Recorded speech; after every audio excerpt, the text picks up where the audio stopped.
NSC classes में आप सभी का स्वागत है। आज मैं अपने चैनल के माध्यम से आप लोगों के लिए पाचन तंत्र के बारे में कुछ जानकारी लेकर आया हूं, यानी डाइजेस्टिव सिस्टम क्या होता है इसके बारे में हम लोग थोड़ा अच्छा से गहरा और डीपली अध्ययन करने की कोशिश करेंगे। तो चलिए दोस्त, बिना समय बर्बाद किए हुए हम डाइजेस्टिव सिस्टम के बारे में जानने की कोशिश करते हैं। ठीक है, तो डाइजेस्टिव सिस्टम जो होता है दो तरह से काम करता है। एक तो आहार नाल और एक पाचन ग्रंथियाँ, दो चीज मिलकर क्या करती है, एक डाइजेस्टिव सिस्टम को क्या करती है, निर्माण करती है। तो आहार नाल के में क्या क्या हो सकते हैं? आहार नाल में आपका मुख गुहा, ग्रास नली, आमाशय, छोटी आंत, बड़ी आंत और गुद्दा होता है। ठीक है, और पाचन ग्रंथियाँ क्या होती है? तो लाड़ ग्रंथियाँ, जठर ग्रंथियाँ, पित्ताशय, अग्न्याशय, आंत्र ग्रंथियाँ होती है। तो चलिए बिना समय गवाए हम लोग देखते हैं इसमें क्या क्या होता है। तो सबसे सर्वप्रथम आपका क्या होता है? मुख होता है। तो इस मुख में क्या होता है कि दांत होता है, जीभ होता है। तो दांत और जीभ के बारे में मैं एक वीडियो अलग से बनाऊंगा। फिलहाल हम इसके अंदर जो और चीजें होती है उसके बारे में समझने की कोशिश करेंगे। तो मुख गुहा में क्या होता है? 3 जोड़ी लाड़ ग्रंथियां पाई जाती है। कितनी जोड़ी? 3 जोड़ी लाड़ ग्रंथियां पाई जाती है। तो जो सबसे बड़ा लाड़ ग्रंथि होती है वो पैरोटिक लाड़ ग्रंथि होती है, जिसे कर्णमूल लाड़ ग्रंथि कहा जाता है। ये लाड़ ग्रंथि का सबसे बड़ी ग्रंथि होती है। ठीक है, दूसरी जो ग्रंथि होती है वो आपका सब मैंडिबुलर लाड़ ग्रंथि होती है, और जो यहाँ पर देख सकते हैं। उसके बाद सबसे छोटी लाड़ ग्रंथि जो होती है वो सबलिंगुअल लाड़ ग्रंथि होती है। अब समझने की कोशिश करते हैं कि लाड़ आखिर हमारे शरीर में जब हम खाना खाते हैं तो उसमें कैसे मदद करता है। तो लाड़ की मैं बात करूं,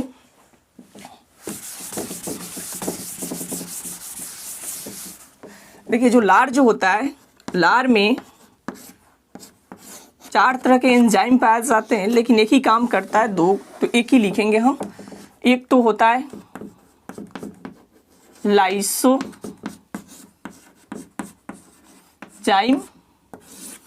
दूसरा होता है टाइलिन, और एक होता है म्यूकस। एक और होता है, ठीक है ना, लेकिन टाइलिन और एक डायस्टेज, ये दोनों जो होता है एक ही काम होता है, दोनों का भोजन को पाचन करने में मदद करता है। तो हमारे मुख गुहा में 3 जोड़ी लाड़ ग्रंथियां होती है, और इस लाड़ में मुख्यतः 3 चीजें पाया जाता है।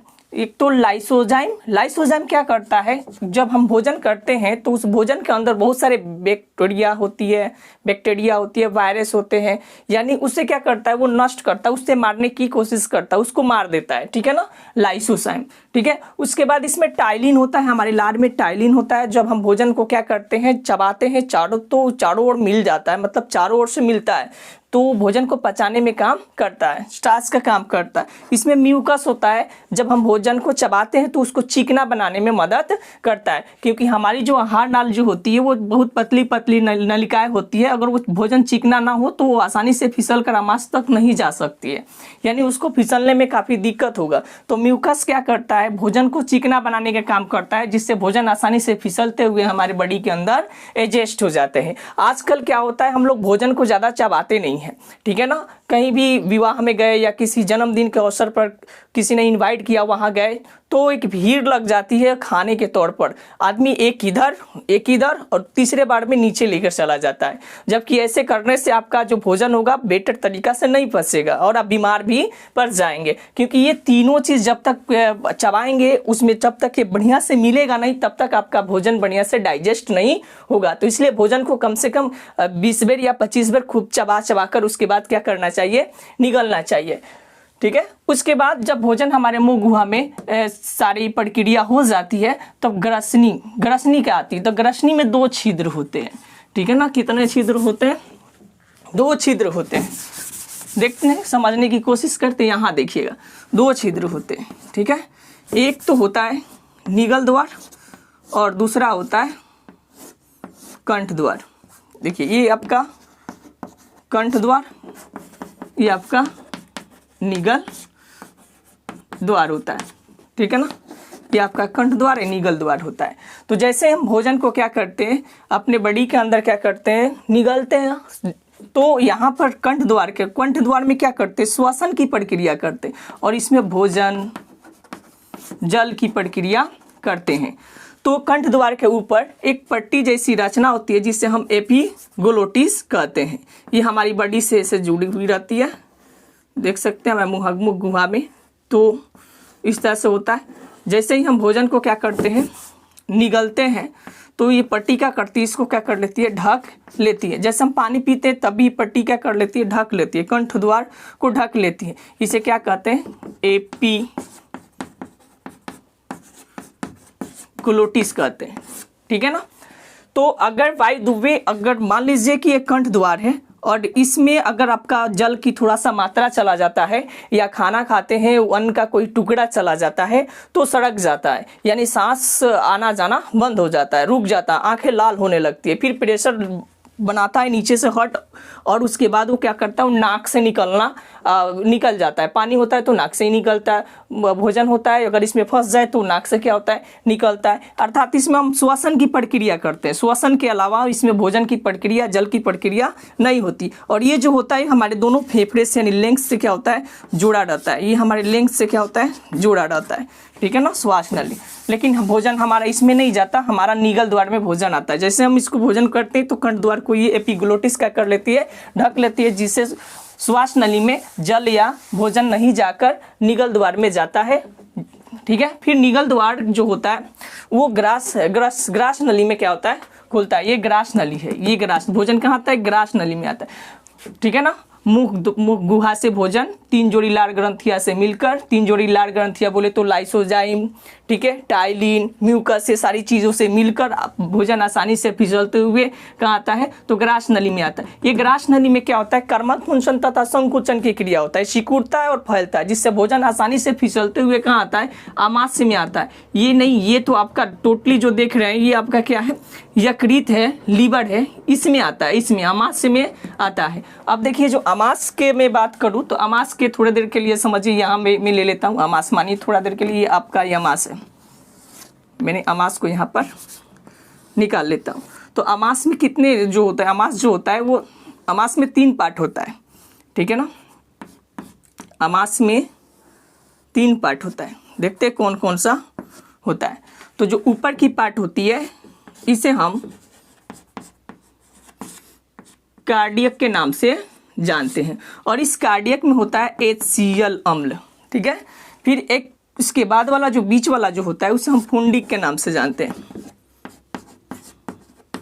पुंडिक। इसमें आपका होता है, ठीक है ना, इसमें आपका रुजि, ठीक है, इसमें क्या होता है, रुजि, कांटेदार इसमें क्या होते हैं, रचना होता है, ठीक है ना, जो भोजन को रुक कर रखता है।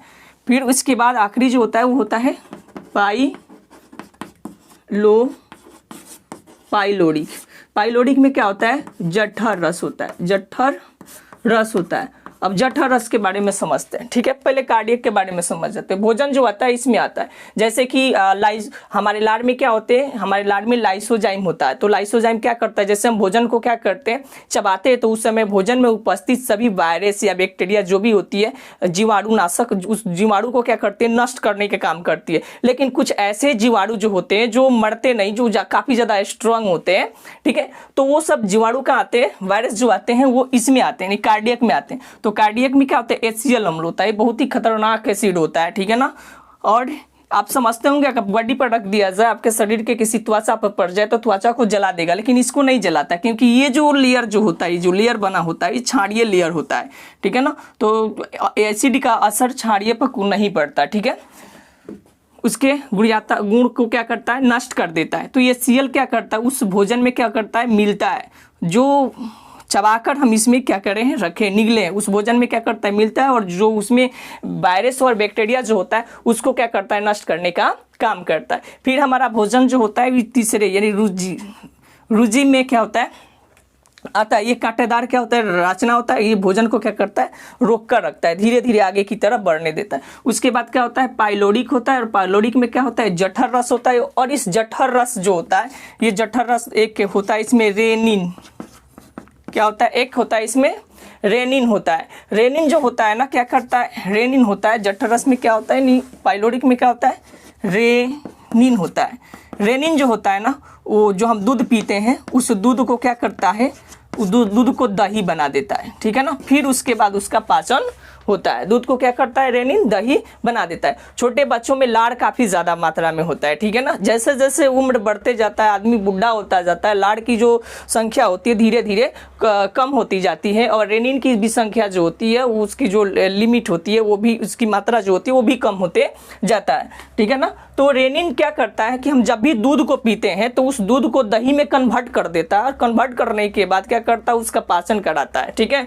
तो छोटे बच्चे में क्या होता है ना, छोटे बच्चे को देखे होंगे जो दूध पीने वाला जो लड़का है 6 माह 7 माह का जो है वो दूध पीता है, तो दूध पीने के बाद क्या होता है कि कुछ देर के बाद वो उल्टी करता है। जब उल्टी करता है तो दही के जैसे उल्टी करता है, ठीक है। तो बच्चे में रेनिन जो होता है काफ़ी ज़्यादा होता है, क्योंकि बच्चा जो होता है वो दूध पीता है। धीरे धीरे रेनिन की क्या होती है, मात्रा कम होती जाती है इसकी।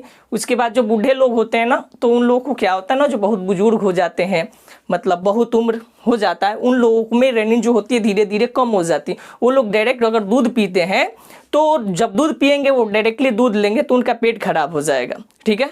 तो वो लोग अगर दही खाए तो ज़्यादा बेटर रहेगा, ठीक है ना, क्योंकि वो रेनिन तो कम हो गई है, यानी उसको दूध से दही में कन्वर्ट नहीं कर पाएगी, तो इससे क्या होगा, पेट खराब होने की चांसेस काफ़ी ज़्यादा रहता है, ठीक है।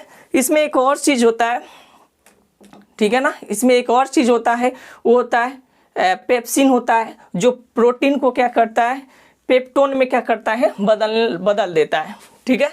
इसमें ही होता है, पाइलोडिक यानी जठर रस में ही होता है। चलिए अब आगे चलते हैं, ठीक है। आगे आने के बाद क्या होता है कि ये जब भोजन क्या होता है, इसमें आकर ठहरता है। इसमें मैक्सिमम 4 घंटा तक भोजन रहता है। हमारे अमाशय में मैक्सिमम कितने देर तक रहता है, 4 घंटे तक हमारा भोजन मैक्सिमम रहता है। अगर आदमी ज़्यादा खाना खा लेता है, ठीक है ना, अगर ज़्यादा वो खाना खा ले तो क्या करेगा कि ये इसमें से ज़्यादा HCl अम्ल की मात्रा बनने लगता है, उसके अनुसार से तो ढेकार वगैरह ये सब आने लगता है, खट्टा ढकार आता है, जलनशील गर्दन ऐसे लगता है, गर्दन के जो नली जो होती है वो जल गया, इस तरह से ढेकार आता है। तो खाना मतलब एक लिमिट में खाना चाहिए, ज़्यादा खाना नहीं खाना चाहिए, ठीक है। एक शरीर के यानी आपके कैपेसिटी के अनुसार खाना खाइए, ज़्यादा खाइएगा तो ढेकार बहुत ज़्यादा आएगा, ठीक है। तो उसके बाद यहाँ जो आपका अमास जो होता है ना, तो अमास के ठीक नीचे आप आइएगा तो यहाँ पर अग्न्यास होता है, ठीक है ना। अग्न्यासी क्या होता है, एंजाइम होते हैं अग्न्यासी।